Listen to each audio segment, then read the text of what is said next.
کوئی آپ سے ہم سے پوچھے کیا ہندوستان کے اندر اسلامک بینک ممکن ہے کیا، تو ہم کہیں گے ممکن ہے۔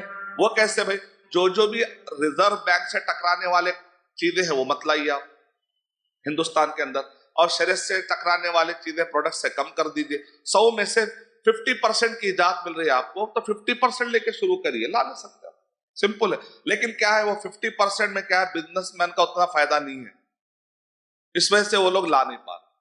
تو اس میں ایسے وقت پر دینداروں کو اب اس میدان میں آنا، مسجدوں کے ذمہ داران، مدرسوں کے ذمہ داران، اسکولوں کے، کیونکہ ان کے دماغ میں یہ لوگ ڈالے ہی ہے سوسائٹی اس نیت سے کہ قوم کا بھلا ہو، تو ایسے لوگوں کو صالحین کو اس کے اندر آنا چاہیے۔ اب یہاں پر پولیٹیشنز اور کمانے والے مادہ پرستوں کے لیے جگہ نہیں رہی، جب تک کہ ریزرو بینک کی طرف سے مکمل پرمیشن نہ ملے۔